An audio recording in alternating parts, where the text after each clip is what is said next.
이제 우리 요다음 시간까지 아마 이제 우리 에스겔 말씀을 요다음 시간 그리고 그 다음 시간 아마 한 번 내지 두 번 더 우리가 이 에스겔서를 살필 수 있을 것 같은데, 에스겔이라는 책이 사실 분량으로 성경 가운데서 큰 책 중에 하나죠.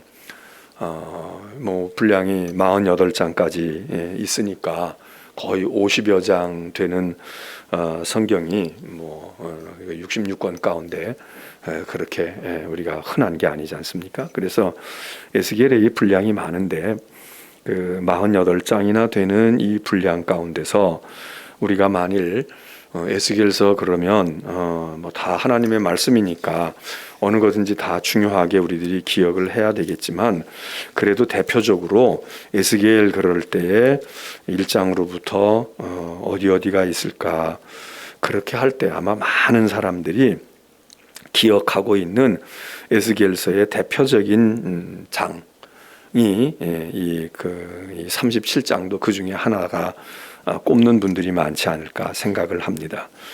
여러분들이 이 에스겔 37장을 지금 우리가 읽었지만 그래 그 내용 우리도 알지, 그렇게 대부분 여기 오늘 이 예배에 참여하신 분들은 그렇게 낯설지 않은 기억하시는 말씀일 것입니다. 지금 우리는 에스겔 그 말씀 가운데서 이제 거의 끝나가는 후반부에 있는 말씀인데, 사실은 이제 에스겔의 그 예언의 말씀 가운데서 이렇게 덩어리로 크게 이렇게 묶어 볼 때에 지금 우리는 그 에스겔의 예언의 묶음 가운데서 마지막 큰 묶음, 이제 크게 한 세 덩어리로 우리가 에스겔을 이렇게 묶어서 생각할 수가 있는데, 이미 이제 두 개의 큰 덩어리를 우리가 지나왔고, 지금 이 37장은 33장으로부터 시작되어지는 48장에 이르는 이 마지막 한 덩어리, 세 번째 그 예언집, 그 중에 지금 일부가 오늘 우리가 다루게 되고, 그 중에서도 오늘 우리는 37장을 살펴보게 됩니다.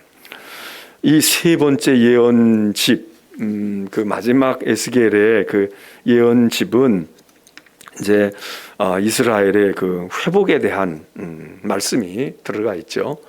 그래서 이제 포로 생활을 하고, 그리고 그 하나님의 백성들이 다시 회복되어진다, 그 회복에 대한 말씀들의 묶음 가운데서 지금 대표적인 것이 이 37장이다 그겁니다. 우리가 아는 대로 이제 마른 뼈들 환상을 그 에스겔이 보지 않습니까?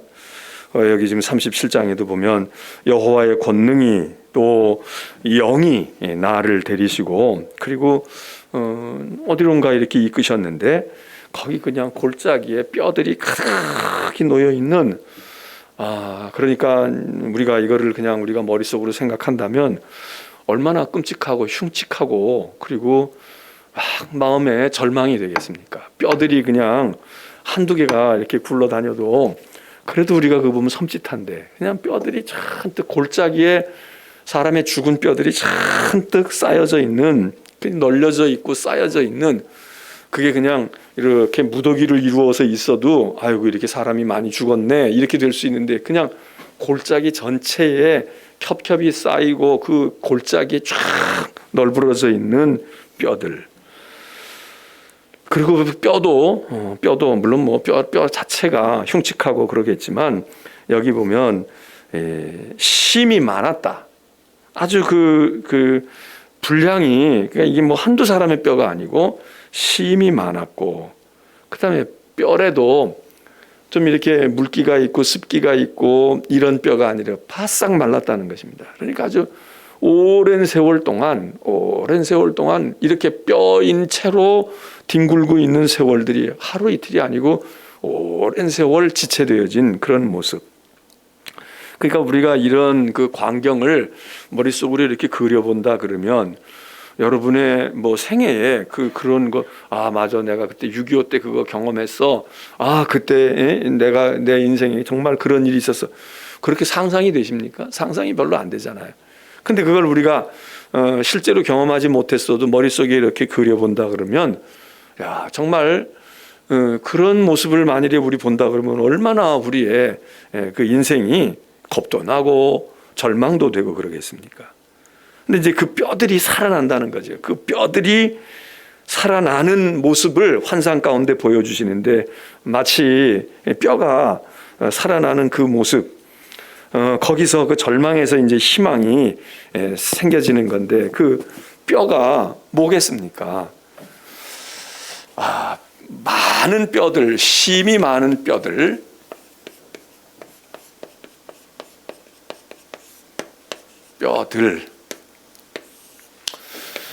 이거는 이스라엘 백성들을 의미하는 거 아니겠습니까? 하나님의 백성들, 지금 바벨론의 포로로 붙들려 와 있든 예루살렘에 남아가지고 그런 그 망국의 서름을 가지고 살아가든, 지금 그 하나님의 백성, 하나님의 사람들이고, 그리고 이거는 이제 그 당시로서는 그 뼈들은 이스라엘이고 이게 이제 유다이기도 하고 그런 건데, 이게 결국은 오늘 우리가 아니겠습니까? 오늘의 우리.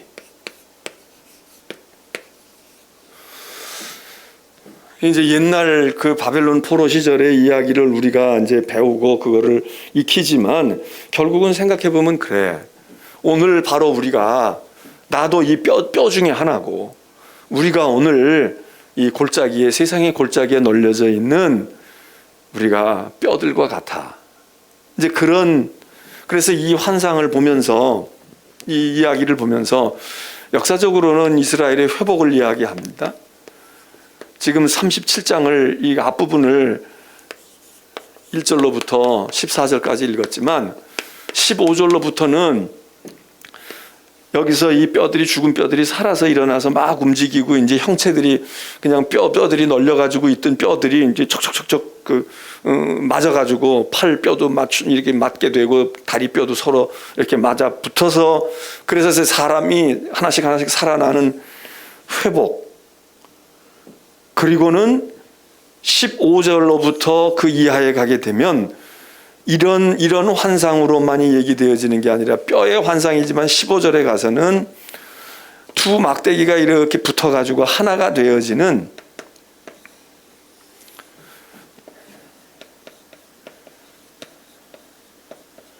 연합과 통일. 여기도 이제 회복이, 연합이 되죠. 뼈들이 서로 위치에 맞게 합당하게 이렇게 가지는 그런 회복을 보지만, 이게 더 이제 완전히 돼서 하나가 되어지는, 하나가 되는 또 다른 이제 환상, 또 다른 그런 상징을 보게 되는데, 그래서 이게 다 회복되는 이야기를 이 37장에서 얘기해 주고 있습니다. 이 이야기를 통해서 그래서 이제 회복이라는 메시지, 다시 돌아갈 거야, 너희 나라가 다시 세워질 거야, 너희가 이제 그 망했던 모든 것들이 다시 이제 치유가 될 거야, 이런 내용뿐만 아니라 우리는 이 얘기를 읽으면서 많은 것들을 떠올리게 되는데, 이 모든 과정을 보게 되면 생기를 불어넣는다, 그런 얘기가 나오잖아요. 생기를 불어넣는다. 하나님께서 생기를 불어넣는다. 그 전에는 말씀으로 대언하여, 말씀, 생기. 이 생기라고 하는 것은 결국 영인데, 영은 우리가 성령을 얼른 생각할 수 있지 않습니까? 어떻게 회복이 되나, 어떻게 치유가 되고, 어떻게 그 마른 뼈 같았던 심령이 됐든 삶이 됐든 또는 사회가, 국가가 됐든 간에, 이렇게 이 마른 뼈다라고 하는 것은, 이건 뭐 죽음 아닙니까? 죽음? 절망. 또 이스라엘의 경우에는 하나님의 심판으로 와지는 형벌이었죠. 죽음, 절망. 이런 삶, 이런 것들을 겪고 있는 사람들에게 회복이 주어지는데 그 회복의 역사 가운데서 말씀으로 된다. 말씀하셔서, 하나님이 말씀하셔서 또 영을 통해서 생기를 불어넣으심으로 이 뼈들이 이제 우두우둑 맞아가는 것만이 아니라 그 맞아서 형체만 이렇게 아이고 사람의 모습이 있네 이걸로 되는 게 아니라 그것들이 움직이고 뭐가 되어질 때는 생기를 불어넣는데, 그래서 이제 일어서게 되고 움직이게 되는데, 그리고는 생기를 불어넣어서 일어선다, 일어서고 움직이고, 뭐 죽으면 움직입니까? 죽었을 때는 못 움직이는데 이제 움직이기 시작해요. 생명이 소생하게 되고 부활을 해.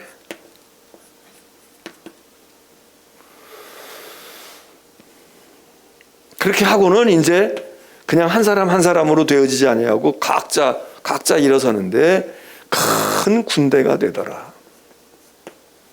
그냥 각자 살아서 여기 움직이고 저기 움직이는 게 강력한 군대라 되어지더라.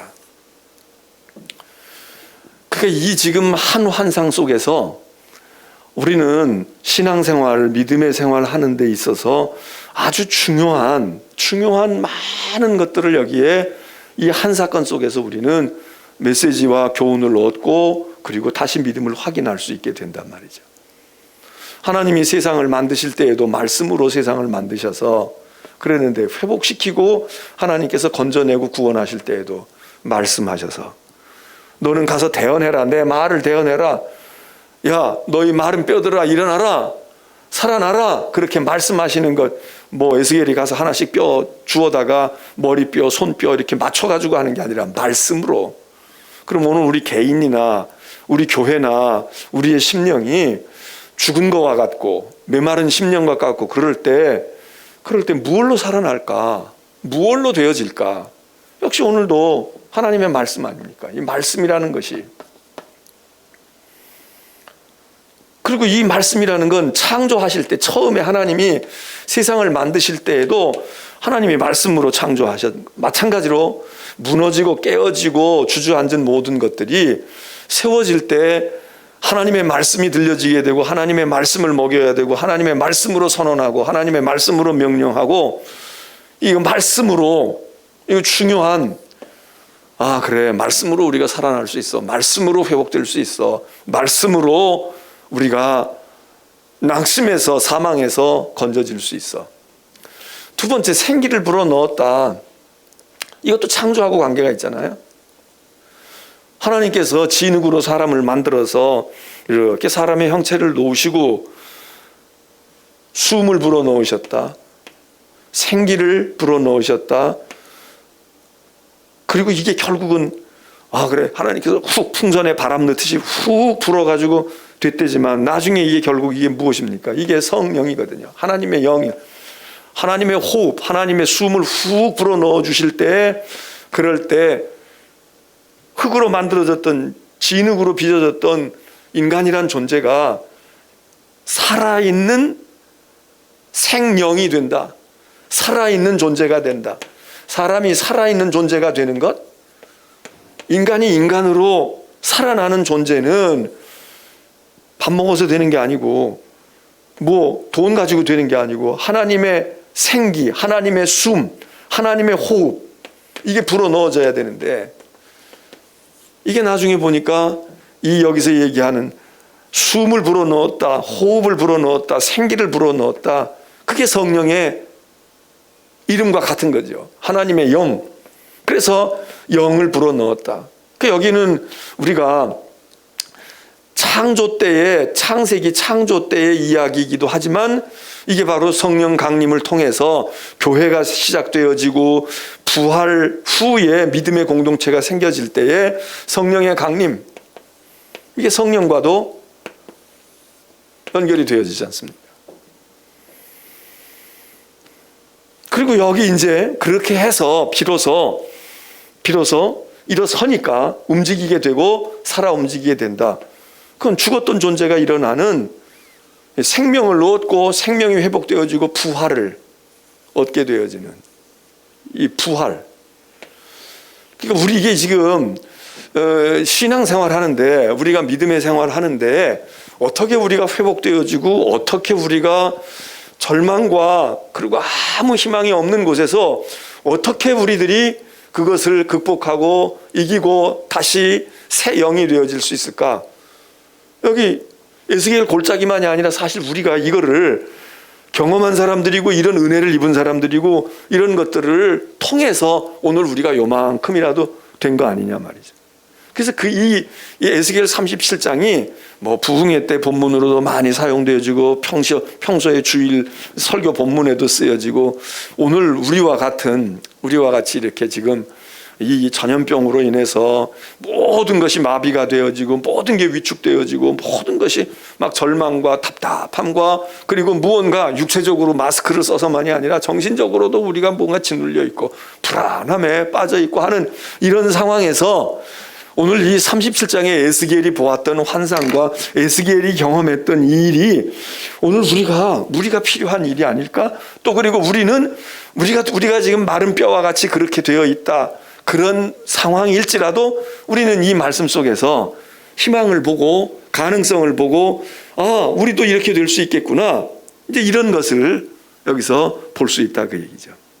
그래서 이 37장이 어느 때나 우리에게 소망이 되고 필요하고 우리도 마찬가지야 이렇게 되지만 요즘 같은 이 금년 같은 우리에게 있어서는 맞아.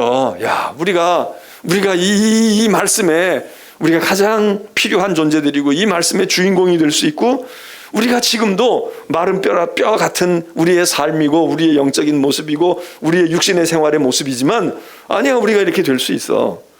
여기 에스겔을 보고 먼저 하시는 말씀이 그거 아닙니까? 쭉 보여주고서는 3절에 보면 인자야, 너가 볼 때에 이 뼈들이 능히 살 것 같아? 이 뼈들이 하나 둘도 아니고 말이야. 그리고 다 이 뼈들이 파삭파삭 죽은 지가 금방 뭐 나사로처럼 한 3일 됐으면 그냥 살도 있고 뭐도 있고 그러면 생기만 들어가면 살아나면 되는데 이거는 무슨 살이 있나 무슨 뭐가 있나, 뼈도 바싹 말라가지고 먼지가 푸석이고 건드리면 다 형체도 사라져 버릴 아주 오래되고 가능성이 전혀 없어 보이는 그 뼈들을 보여주시면서 네가 볼 때 어떠냐? 살 것 같냐? 그러니까는 에스겔이 어떻게 보면 정직한 대답이기도 하지만 애매한 대답을 하잖아요. 안 됩니다. 아이고 못 살아요. 이거 어떻게 살아요? 이럴 수 있겠는데 아마 에스겔이 믿음이 있으니까 그랬거나 하나님을 의존하고 의지하는 철저한 신앙이 있어서 그랬거나 주님이 물으실 때의 에스겔의 대답이 마치 저기 갈릴리 바다에서 부활하신 주님이 고기잡이로 되돌아가 있는 제자들을 만나서 보시고 그중에 시몬에게 네가 나를 사랑하느냐, 그럴 때 시몬이 아주 좋은 대답이기도 하면서 애매한 대답을 하시잖아요. 주님이 아시잖아요. 당신이 아시지 않습니까? 뭐 다 아시면서 그러십니까? 제가 사랑 안 한다고 얘기하는 것도 그렇고 사랑한다고 얘기하기에는 자기가 저지르고 지금 배반하고 무슨 짓을 어떻게 했는지 생각해 볼 때 그게 낯뜨거워서 그럴 수도 있고 뭐 어떤 이유로든지 베드로도 시몬도 그때 주님이 아십니다. 주님이 내가 당신을 사랑하는지 아닌지. 또 어떤 면에는 솔직한 대답일 수도 있죠. 베드로가 그렇게 와 있지만은 주님을 발견하고 난 그 베드로가 3년 동안 주님과 동고동락하고 그래도 주님을 의지하고 그랬는데 자기가 믿음이 적고 그리고 상황이 그래서 이렇게 했지만 또 베드로가 전혀 예수님을 배반했다고 해서 예수님을 뭐 가룟 유다처럼 잡아 쳐놓고 죽였습니까? 그거는 아니고 믿음이 약하고 흔들리긴 했으니까 한쪽으로 보면 여전히 주님을 사랑할 마음도 있지만 또 한편으로 보면 그렇게 사랑한다고 얘기하기에는 너무 자기가 봐도 낯이 뜨끈하고 자신도 없고 내가 사랑한다면 이렇게 이 짓을 하고 여기에 와서 이러고 있을까? 양심에 걸리는 것도 있고. 그럼 우리도 사실 그렇잖아요. 우리도 주님을 사랑합니다. 주님을 사랑한다고 말하고 주님이 최고로 나의 어쩌고 저쩌고 얘기하지만 정말 주님을 제일로 사랑해. 진짜 너 사랑하면 너 사랑한다면 그럴 수 있어? 그런 게 우리가 떠오르기 때문에 말도 잘 못해. 그렇다고 해서 우리가 난 주님을 사랑한 적이 없어요. 아이고 내가 주님 사랑하면 이렇게 지금 이 상황 속에서 요 정도 가지고 내가 이러겠어요? 목숨을 내야 되고 해야 되는데 그러면서도 또 사랑 안 하는 것도 아니야. 사랑하잖아요. 우리가 그래도 믿음이 있어서 양심에 걸릴 때도 있고 그러지만 또 주님 사랑해서 어렵고 힘든 중에도 그래도 기도하려고 하고 그리고 말씀대로 그러니까 이게 인간이 그렇잖아요. 100% 완전히 사랑하는 사람, 100% 미워하는 사람하고도 정든다는 거 아닙니까? 그래서 미운정, 고운정이 든다는 거 아니에요. 결혼하고 사는 사람은 아주 고운정만 들어서 살고 이혼하는 사람은 미운정만 이혼합니까? 이혼하면서도 아쉬운 사람 있고 살고는 있지만 아유 이 원수를 어떻게 할 수도 없고 그러니까 또 고운정도 있으면서 미운정도 있고 이게 막 섞여져 있지 100% 우리가 아닌 것처럼 주님과의 관계 신앙에서도 그렇지 않아요. 그 여기 에스겔도 그렇게 대답을 해요. 너 이거 살아날 것 같으냐? 믿음으로 얘기하면 주님께서 하시면 됩니다. 살아나는 거 주님이 원하세요. 그러면 살아날 겁니다. 주님이 원치 아니하시면 안 살아나죠. 못 살아죠. 이게 어떻게 삽니까? 이러고 딱 선을 긋지 못하고 주께서 아시나이다. 주님이 아십니다. 내 마음은 사실 나도 모르잖아요. 지금 뭐 사랑한다고 그러지만 이 마음이 어떻게 되는지 주님이 사실 아셔. 이게 정확한 대답일 수 있죠. 그럴 정도로 이렇게 메마르고 이랬던 것 속에서 주님이 그런 말씀을 하시고는 그리고 야 이제부터 말이야. 이제부터 내가 해야 할 일은 이거야. 그리고 주신 것이 이런 거란 말이죠. 너 말해라. 내가 뭔가 말을 줄 거야. 그러면 너 이 사람도 아니고 뼈다귀들만 있는 그들에게 대해서 말을 해라. 그러니까는 어떻게 생각하면 오늘 우리나 목사들은 뭐 교인들이 들었다 잊어버렸다 뭐 듣고도 실천하지 않는다 그래도 얼마나 다행입니까? 사람이 사람에게 얘기하니까 잘 듣고 듣는 대로 탁탁 순종하고 명심하고 그래서 하면 제일로 좋지만 듣고 잊어버리고 듣고 안 하고 하더라도 우리 보고 만일에 저보고 뼈다귀 들리는 데 가서 거기 가서 얘기해라 그러면 제가 주님께 물을 거 아니겠습니까? 주님 아니 뼈들에게 뭘 얘기를 해요? 무슨 얘기가 필요합니까? 치워버리든지 아니면 그거 갖다가 박물관으로 보내든지 뭐 다른 걸 뼈들에게. 그런데 에스겔을 보고는요 하나님께서 뼈에게 얘기하라는 거예요. 뼈에게.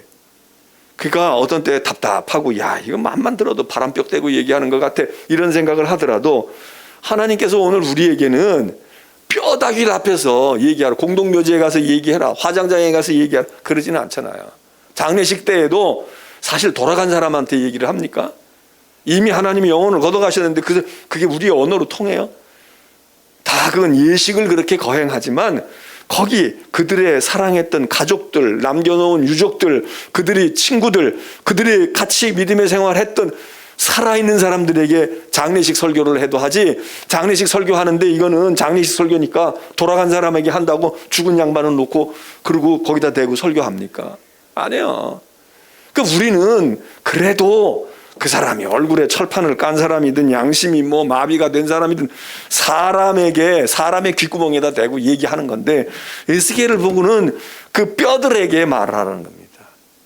그러니까 우리 설교하는 사람들이나 말씀을 가르치는 사람들이 그래 암만 그래도 안 듣는다고 해도 그래도 뼈다귀보다는 낫지. 사람에게 말하라고 하시니까 짐승들에게 얘기하라고 해도 해야 할 것인데 그게 아니고 너희는 사람에게 이야기해. 그러는 것에 비하면 이 지금 에스겔은 얼마나 기가 막힌 얘기입니까? 뼈들에게 이야기해라. 그리고는 뼈들에게 말하면서 대언을 했더니 거기 7절에 보니까 이게 뼈들이 말해요. 움직이고 턱턱턱턱 뭐가 서로 찾아가가지고 자기 짝을 찾아가가지고서 턱턱턱턱 맞아 떨어지기 시작했다는 겁니다. 또 이 점에서는 야 그래도 에스겔은 설교할 만 나겠네. 그래도 하나님의 말씀 대언할 만 나겠네. 왜? 그 뼈다귀가 됐든 뭐가 됐든 나무 막대기가 됐든 거기다 대고 얘기하고 말씀을 전하니까 척척척척 변화가 왔다. 척척척척 무언가가 일어나고 무언가가 가능성이 생겼다. 설교할 만 하겠네. 그 점에서는 또 에스겔이 부러운 거예요. 왜?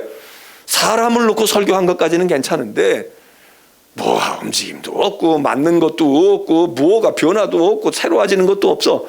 그것보다는 차라리 막대기에다가 놓고 얘기했는데 한마디 전하고 나니까 척척 움직이고 또 한마디 하니까 뭐가 움직이고 뭐가 형체가 되고 그러면 얼마나 재밌겠어요? 응? 안 그러냐고.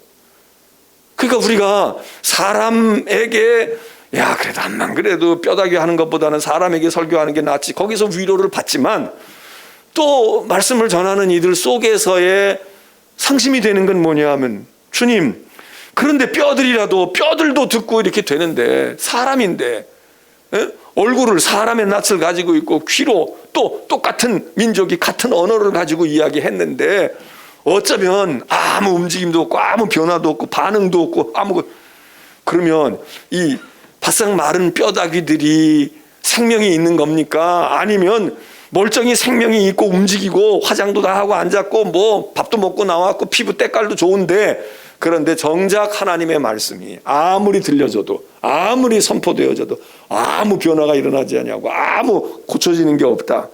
그들이 뼈입니까?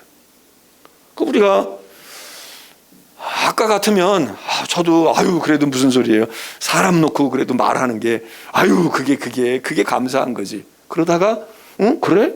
그러면 차라리 뼈를 놓고 사물을 놓고 식물이나 동물을 놓고 설교해서 하나님의 말씀이 거기 효과가 난다면 그들이 생명이 있는 거 아닌가? 이런 우리가 한 번쯤은 갈등을 해보지 않겠습니까? 여기 보면은 그래서 명령을 따라 대언하니, 7절에 보면 대언할 때에, 이거 말하고 난 다음에 이제 얘기했으니까 몰라 씨 뿌려놓고 한 달 뒤에 와서 봐도 싹이 나면 신기한 건데, 여기 보니까 말씀을 할 때에 말씀을 하는 순간에 그 말씀을 따라서 소리가 나고 움직이고 이 뼈 저 뼈가 척척척척 들어맞아서 연결이 되었다. 다 따로 떨어져 있고 다 흩어져 있었던 그들이 연결이 돼서 이 뼈는 이 사람의 것이로구나, 저 뼈는 저 사람의 것이로구나, 그렇게 변화가 일어났다. 그러니 얼마나 신기하겠습니까? 더 열심히 더 해야지. 그리고는 또 조금 있다가 보니까 뼈만 맞은 게 아니라 힘줄이 생겨서 탁 뼈들이 그냥 이렇게 더 붙어 있는 것만 아니라 이 뼈가 관절을 통해서 움직일 수 있는 근육과 힘줄이 생겨가지고, 그리고 그 위에다가 더군다나 살까지 딱 붙어가지고 이제는 사람의 형체가 된 거죠. 그 위에 살이 오르고 그 위에 피부가 가죽이 덮이니 이제 사람이 됐어요.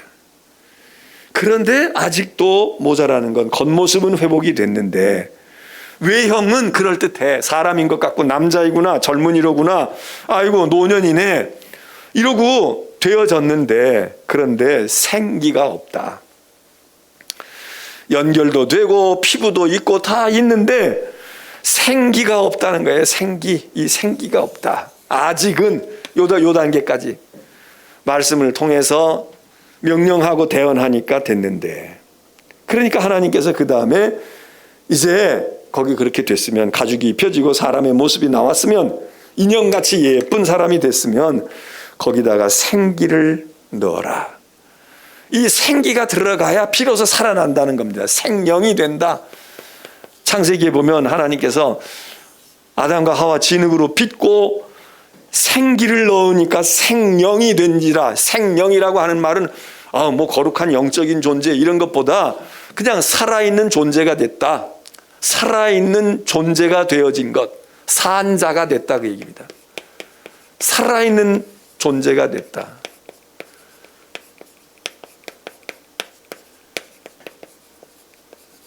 우리가 신앙생활을 해도 모양도 갖추고 형체도 있고 말이죠. 누가 봐도 교인이고 누가 봐도 신앙이 있는 사람인 것 같아. 그런데 막상 보니까, 멀리서 볼 때는 아주 멋있고, 근데 가서 보니까 마네킹이야. 가서 보니까 아무 말도 못하고 움직이지도 못하고 감정도 없고 아무것도 없어. 그게 사실 마른 뼈도 흉측하지만요, 겉으로 볼 때는 진짜 사람보다도 더 멋있게 생겼고 키도 훤출하고 피부도 곱고 모양도 말이죠, 팔등신으로 탁 이렇게 해가지고 균형 잡힌 몸매를 가지고 있는데 생기가 없어. 살아있는 존재가 아니야. 이게 살아있는 존재가 아니단 말이야. 이게 우리의 신앙에도 이런 경우가 있잖아요. 아주 그럴듯해 보이고 괜찮아 보이고, 이게 개인만이 아니라 교회도 그렇잖아요. 건물도 좋고 뭐 사람도 있는 것 같고 다 괜찮아 보여.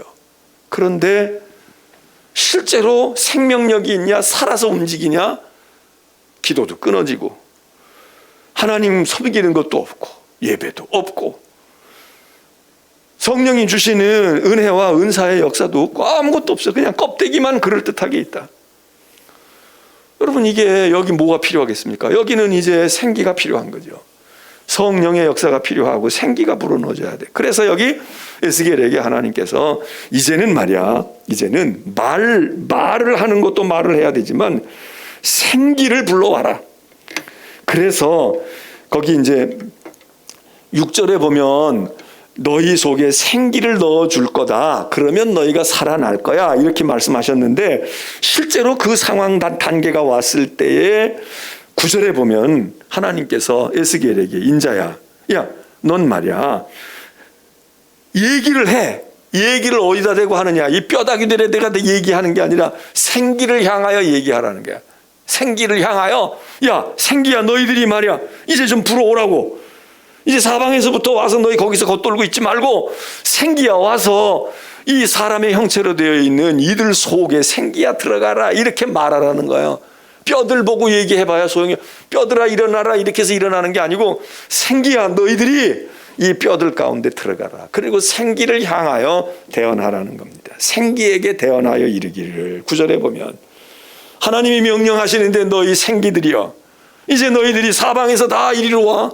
그래서 여기 이 골짜기에 누워있는 이 뼈들로 조합되어 있는, 연합되어 있는 이들 가운데 각자에게 들어가. 그래서 생기가 사방으로부터 들어와서 겉모양은 멀쩡히 사람이 되어 있지만 아직도 죽은 자다 이거예요. 죽은 자 가운데 생기가 들어갔더니 비로소 이들이 살아났다. 살아났다. 이게 뭐예요? 살아났다. 이게 사람이라 이거죠. 이게 생명이고 이게 비로소 인간이지. 죽은 자, 죽은 사람, 이것도 사람인 것 같지만 죽은 사람과 짐승이 뭐 차이가 있습니까? 사람의 형체는 사람이고 멀쩡하고 아이고 젊은 사람인데 죽었나 봐. 아니, 젊은 사람 죽었거나 노인네가 죽었거나 애가 죽었거나 죽었다는 게 다 공통점이지, 애가 죽으면 낫고 노인네가 죽으면 뭐 안 됐고 뭐 그렇습니까? 그래서 결국은 살아나려고 하면 형체도 살도 피부도 있어야 되고 뭐 뼈가 서로 맞아서 회복되어지는 것도 중요하지만 살아나려면 인간이 인간다워지고 우리 믿음의 사람들이 신앙에 살아있는 존재가 되려고 하면 하나님의 생기, 영, 성령, 이게 불어 들어가서 우리의 심령 가운데 있어야 그게 죽음에서 비로소 죽음에서 생명으로 옮겨지는 것 아니냐. 이게 산 자가 되는 것 아니냐. 이제 살았네. 이제 사람이네. 그래서 여기 죽음에서부터 생명이 들어가고 그리고 이 얘기는 부활로 이어집니다. 우리가 다시 예수 믿고 구원을 얻었다는 것은 죽었다가 산다는 거 아닙니까? 죽은 뼈 같은 우리가 살아난다. 근데 살았는데요, 이렇게 살고 나니까 그냥 한 사람이 멋있는 남자가 태어나고 한 사람 멋있는 여자로 회복되어지는 게 아니라 이게 죽은 많은 이 뼈들이 골짜기에 수많은 사람들이 10년이 됐는지 20년이 됐는지 이렇게 많은 사람들이 있었는데 이 사람들이 하나씩 살아나. 한 사람 한 사람 살아나. 여기도 살고 여기도 살고 여기도 살고 여기도 살아. 그러면 살아가지고 1000명이 살았다, 2000명이 살아났네, 3000명의 도시가 됐네, 이렇게 얘기되어지지 아니하고 여기 보면 뭐라 했냐면 그 살아난 사람들이 군대가 됐다. 이 누워서 죽어있던 사람들이 다 일어서는데 일어서가지고 뿔뿔이 저 잘났다고 그러고 나가는 게 아니라 이게 군대가 되어서 하나가 되었다.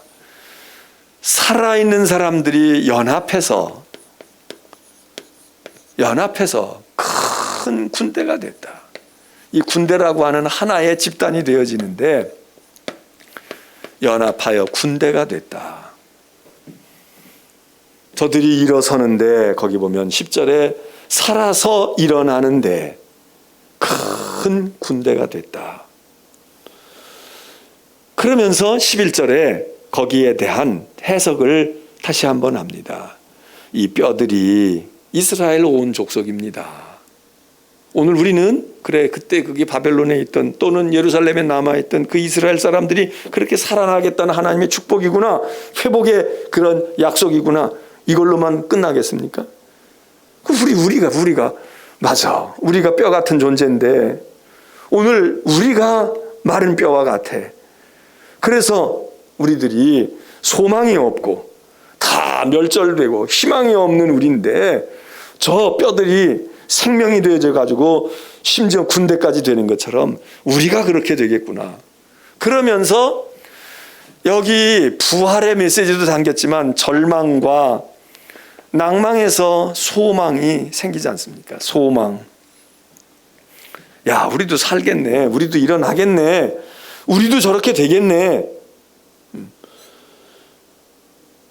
12절에 보면은 그래서 너는 그들에게 말해라. 무슨 말하느냐? 내 백성들이여, 너희가 나와. 너희가 너희의 무덤에서 너희가 죽었던, 너희를 가두고 생명을 빼앗아 갔던 그 무덤을 열고 거기서 나와라. 그리고 이스라엘 땅으로 들어가라. 그러니까 뭐 이스라엘 땅으로 간다는 얘기는 우리가 이게 이제 이스라엘이 다시 돌아가겠구나, 자기 땅으로 가겠구나, 이렇게 이해할 수도 있겠죠. 그래서 돌아가라. 이제 너희가 너희의 무덤은 뭐겠습니까? 바벨론이 무덤일 것이고 유다 땅에 있었던 사람들은 자기들의 현실이 무덤과 같은 현실인데 무덤을 열고 너희로 거기에서 나오게 내가 해주었으니까, 이제 생명을 주고 일어서게 했으니까 너희들이 거기서 나와서 이스라엘 땅으로 가고, 그리고 너희는 내가 여호와인 줄 알리라. 그리고 14절에 다시 얘기합니다. 내가 내 영을 너희 속에 두어줄 것이고 그러면 너희가 살아날 거고 너희는 고국 땅으로 돌아가게 될 거야.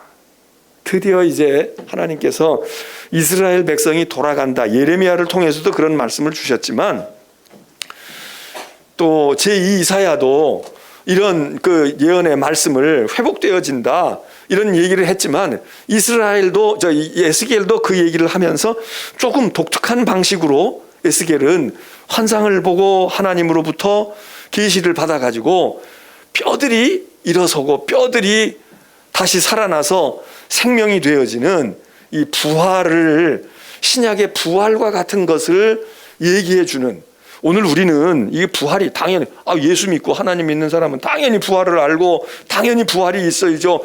그거는 뭐 그거 에스겔이 얘기 안 해도 그거 되지 않습니까? 이렇게 할지 모르지만 사실 구약에는 부활의 사상이 그렇게 강하지가 않아요. 이스라엘의 그 부활의 사상이 그렇게 강하지가 않다고. 그런데 여기 에스겔에서 아주 분명하고 확실하게 그 에스겔은 성령이라고 하는 것을 통해서 우리들이 소성함을 입는 것, 말씀을 통해서 우리들이 살아날 수 있고 일어설 수 있고 회복되어질 수 있는 것, 부활의 소망과 부활을 우리들에게 분명하게 증거해 주는 것, 이런 아주 중요한 것을 이 하나의 환상 속에 이렇게 담고 있는 것을 우리가 보기 때문에, 그래서 우리가 이 에스겔 37장을 우리가 이거를 간과할 수가 없는 겁니다. 그러니까 에스겔을 그렇게 하게 되면 에스겔 48장 가운데서 다 읽으면 좋지만 그렇지 않을 때 짚어 몇 군데라도 중요한 말씀이 어디 있는가 그럴 때 이 에스겔 37장을 빼고 이걸 간과해버리고 에스겔을 읽었다? 우리가 이렇게 얘기하기가 어렵죠. 그래서 에스겔이 지금, 에스겔은 환상을 많이 보는데 지금 이 결정적인 순간에도 하나님께서 다른 예언자에게는 이런 식으로 보여주지 않잖아요. 근데 에스겔은 이런 환상을 통해서 확실하고 분명하게 이스라엘 민족이 어떻게 회복되어지는지, 그냥 돌아간다. 그리고 너 돌아갈 때 하나님께서 고레스 같은 대왕을, 그 왕이 이방인이지만 그 이방인을 하나님이 도구로 쓰셔가지고 너희로 하여금 돌아가게 할 거야, 이렇게 이제 얘기되어지는데 에스겔은 말이죠, 이게 한 사람 한 사람이 어떻게 회복되어지고 그 회복되어진 사람이 어떻게 연결이 되어지는가, 이거를 이런 환상으로 아주 독특한 거죠. 그리고 굉장히 구체적인 것이고, 이것이 바로 37장이고 이거는 꼭 포로로 붙들렸던 이스라엘 사람들만이 아니라 오늘 우리의 신앙생활, 특별히 오늘 이렇게 피폐하고 삭막하고 말이죠. 야, 이거 언제까지 이렇게 되나? 이럴 때에 이 뼈가 살까? 이 뼈가 이게 지금 될까? 한국 교회가 지금 이렇게 될까? 한국 교회만이 아니라 모든 세계의 교회들이 그렇게 될까? 그런데 된다 이거예요. 어떻게 돼? 말씀하시고 영을 불어넣어 주시고 부활하게 하시고 일어서서 군대가 되게 하시고 그리고 돌아가게 하시고 이렇게 살아야지. 이렇게 살아나야지. 그 오늘 우리의 모습인데 우리도 일어설 거야. 우리도 군대를 이룰 거야. 우리도 그렇게 할 수 있어. 그런 거 아니겠습니까? 지금 각국의 뭐 상황이 다 녹록지가 않고 어렵지요. 힘들고 우리만 그런 게 아니고 뭐 미국은 안 그렇겠습니까?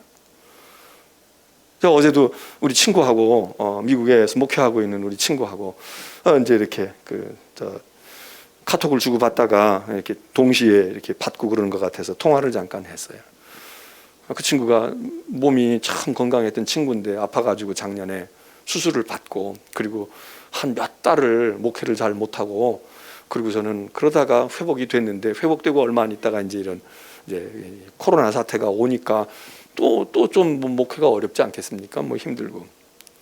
그런데 저하고 통화를 하면서 지금 새벽기도 막 끝나고 나오다가 이제 이렇게 연결이 됐다고 그러는 거예요. 그래서 새벽기도 해? 거기서도 해? 그랬더니 한대요.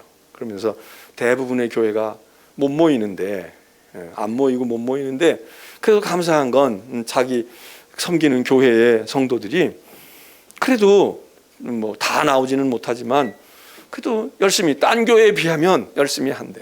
열심히 하고 열심히 기도하고 그래 다행이네. 근데도 안 오고 못 오는 사람들은 못 오고 안 오는데 그래도 딴 교회보다는 훨씬 낫다고. 그러면서 그래요. 제가 이제 이렇게 예배당 짓는 거 알고 이렇게 궁금해서 이만큼 됐다 그랬더니 야, 그래도 교인들이 헌금을 많이 했나 보다. 어떻게 그렇게 큰 교회를 짓는다고 그러는 거예요. 그래서 글쎄 그런 것 같지는 않은데 근데 하여튼 짓고는 있어. 그랬더니 우리 친구 목사도 그러는 거예요. 지금 미국 교회도 뭐 예배 뭐 못 드리고 온라인으로만 하는 교회들이 대부분이고 근데 자기네는 일단 이제 마스크 쓰고 이러고 이제 모여서 하고 거기도 이제 좌석을 이렇게 20% 30% 이렇게 이제 그 좌석에 비해서 몇 명만 와라 이러는데 그 자리도 안 찬다는 거예요. 대부분의 교회는 그냥 알아서들 다 안 오고 다 그러고 있는데 그래도 자기 교회는 오는데 감사한 것은 거기도 얼마나 힘들었더니 힘들다 이거예요. 그래서 11조가 줄었다는 거예요. 11조가 줄었어. 거기는 이제 한 여러 해 전에 예배당을 짓고 지금 이제 빚을 갚아가는 과정 가운데 있는 거죠. 짓고서는 이제 그 대출 받은 걸 갚아가는데, 그러니까 매달 얼마씩 은행에다 갖다 줘야 되는데 헌금이 주니까. 근데 우리 친구 목사가 그렇게 얘기해요. 근데 감사한 건 말이야, 김 목사. 11조는 줄었어. 왜? 생활들이 어려워지니까 수입이 적으니까 감사 헌금이 늘었대.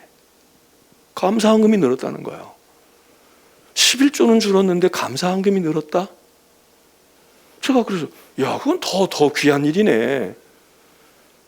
다 사업도 안 되고 뭐도 어렵고 실직자도 생기고 그러니까 11조는 그건 뭐 많이 벌고 뭐 경기가 좋아야 되는데 11조는 줄었는데 그러면 감사한금은 더 못하고 아이고 11조도 못하는데 감사한금을 못해 이래야 되는데 감사한금은 늘어서 그래서 그 대출 받은 것을 지금 매달 얼마씩 지금 은행에다가 넣어야 되는데 펼치장이 없다는 거예요.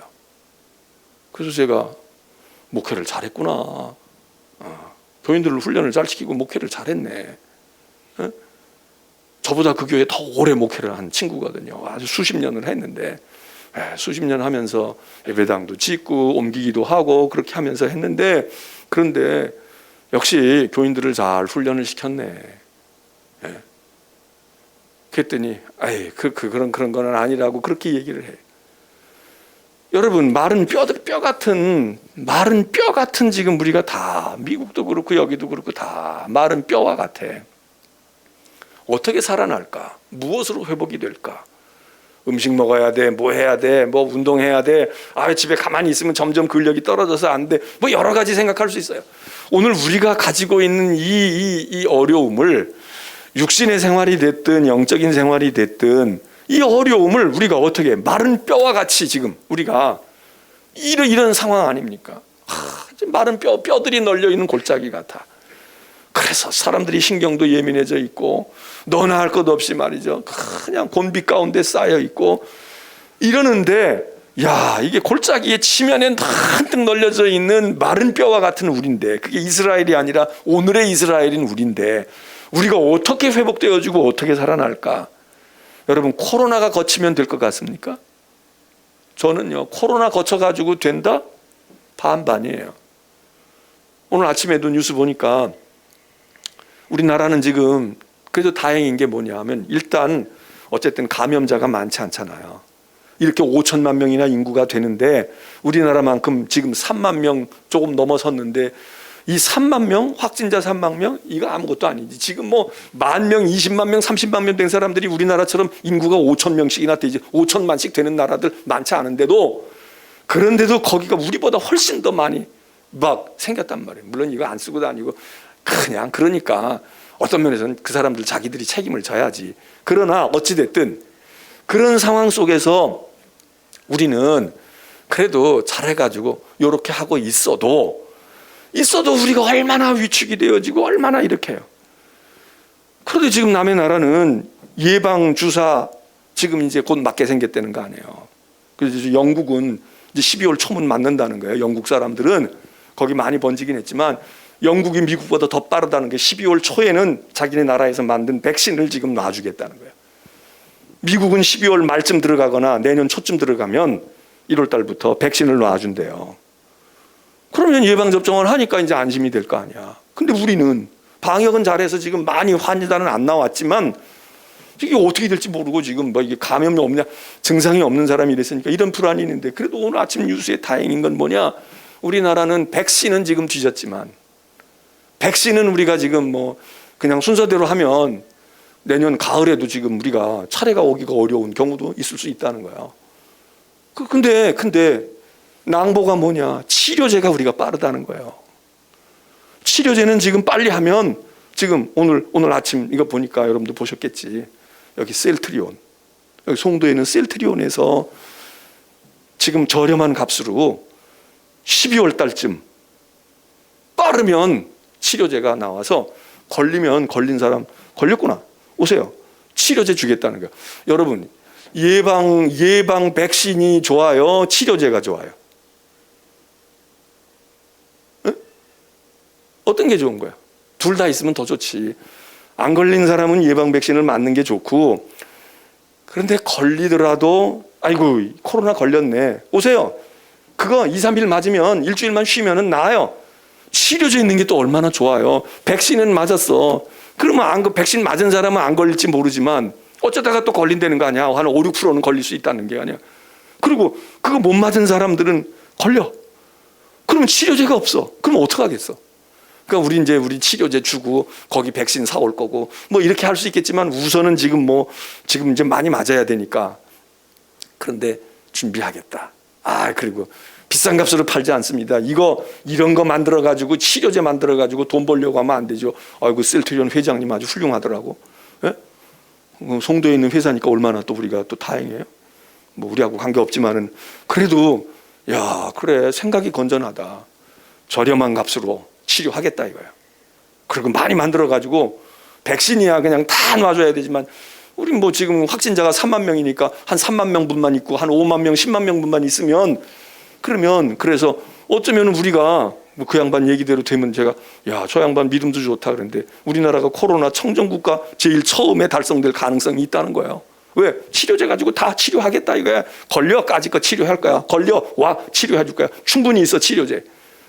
그러니까 그래도 다행이다. 백신이 없어가지고 이거 어떡하나 그랬는데 우리는 치료제가 빠릅니다. 다른 나라보다 치료제가 빨리 나올 겁니다.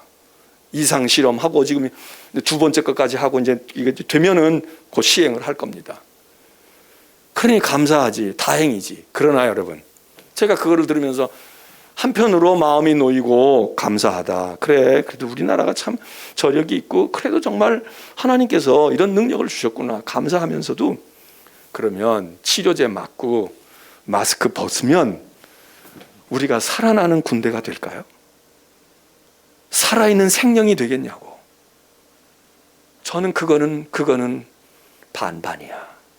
야, 이제는 마스크 벗었으니까 열심히 찬송하고 열심히 기도하고 열심히 그러자. 이거 쓰고 있을 때 얼마나 그랬으니까 우리가 그동안 못 불렀던 거, 1년 동안 못 불렀던 거 내년 2021년에는 그냥 있는 힘을 다해서 하루에 10곡씩 부르고 20곡씩 부를 거야. 기도도 더 많이 할 거고, 그리고 더 많이 사랑하고 더 많이 충성할 거야. 더 많이 기도하고 통성 기도할 거야. 그럴 사람 몇이나 있을까요? 제가 믿음이 없어서 그런지 모르지만 그건 그걸로 해결되지 않아요. 오히려 지금 마스크 쓰고 있으면서 더 생명이 되어가는 사람들도 있고 생명이 되어가는 교회도 있어. 이거 쓰고 있지만 이게 어떻게 할 수 없을 만큼 속에서 막 깨어있게 되고 더 간절히 사모하게 되고 은혜를 알게 되고, 그래서 지금 막 일어서는 사람도 있고 마스크 속 벗고 나자빠질 사람들도 많고, 나자빠져 있는 사람들 가운데 이제는 주사도 맞고 백신도 맞고 치료제도 맞았는데도 그냥 널브러진 상태에서 못 일어날 사람들이 적지 않이 있어요. 제가 볼 땐 적지 않이 있어. 이거 벗는다고 이거 때문에 못 나왔어요, 답답해요, 이렇게만 생각하는 게 아니라 이거 벗겨졌는데도 그냥 누워진 상태로 그냥 가는 거야. 교회가 마스크 벗는다고 일어설까? 제가 볼 때는 마스크 쓰고 있을 때 일어서지 않는 사람들은, 마스크 쓰고 있을 때 일어나지 못하는 교회는 마스크 벗으면 더 세상으로 다 나가. 세상에선 펄펄 뛸 거야.